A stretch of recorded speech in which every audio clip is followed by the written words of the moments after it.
লইলেই মাথার ভিতর চিন্তায় গিজ গিজ করে বিকালে সন্ধ্যায় বাচ্চাদের কি নাস্তা দিব। তো বাচ্চারা এমনই, ওদের হচ্ছে নতুন নতুন কোনো নাস্তা না দিলে ওরা খুব ঝামেলা করে, খাইতে চায় না। আর এখনকার সব বাচ্চারা, শুধু যে আমার বাচ্চারা তা না, সব বাচ্চারাই এমন করে খাওয়া নেই। হ্যালো এভরিওয়ান, আসসালামু আলাইকুম। কেমন আছেন সবাই? আশা করছি ভালো আছেন। আমিও ভালো আছি আলহামদুলিল্লাহ।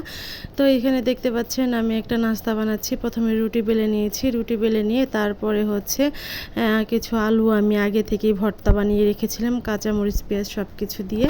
তারপরে রুটির উপরে বিছিয়ে দিয়ে যেভাবে করে কেটে নিয়েছি, কেটে নিয়ে তারপরে আমি সুন্দর করে এগুলো রেডি করে নিয়েছি। কি বলবো, শুধু আমার বাচ্চা না, প্রত্যেক মায়েরই একই সমস্যা। বাচ্চারা খাইতে চায় না, খাবার নিয়ে ঝামেলা করে। আমার বাচ্চারও সেম, তার ব্যতিক্রম কিছু না। তারপরে হচ্ছে আমি আরেকটা নাস্তা রেডি করে নিচ্ছি। মানে ওদের হচ্ছে খাবে, কিন্তু প্রত্যেকটা জিনিসেই নতুনত্ব থাকা চাই। তো সবই খাবে, কিন্তু হচ্ছে একটু নতুন করে মানে উপস্থাপন করতে হবে, নতুন করে নতুন আইটেমের কিছু বানাই দিতে হবে, তখন ঠিকই খাবে।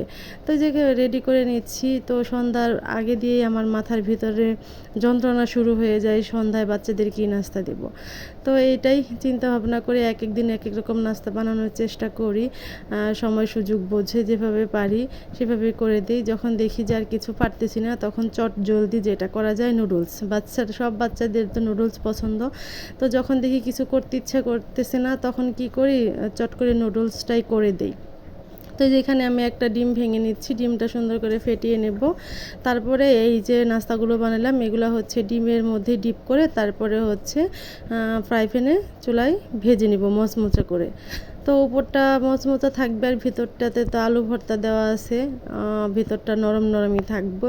তো এই যে বানিয়ে নিচ্ছি, এগুলা যে ভেজে নিচ্ছি। মেয়ে পাশে দাঁড়িয়ে আছে, নতুন তো মানে দেখে মানে খাবে আর কি। তো নতুন যে কোনো জিনিসই, নতুন কিছু রান্না করে দিলে, নতুন কোনো রেসিপি করে দিলে সেটা খুব আগ্রহ নিয়ে খায়, খাওয়ার জন্য একদম চুলার পাশে দাঁড়িয়ে থাকে। তো এই যে সবগুলা হচ্ছে আমার ভাজা শেষ হয়ে গিয়েছে। এই যে এখন একটা প্লেটে মেয়ের জন্য রেডি করলাম, ছেলের জন্য রেডি করলাম। তো ওদেরকে এখন খাইয়ে নেব।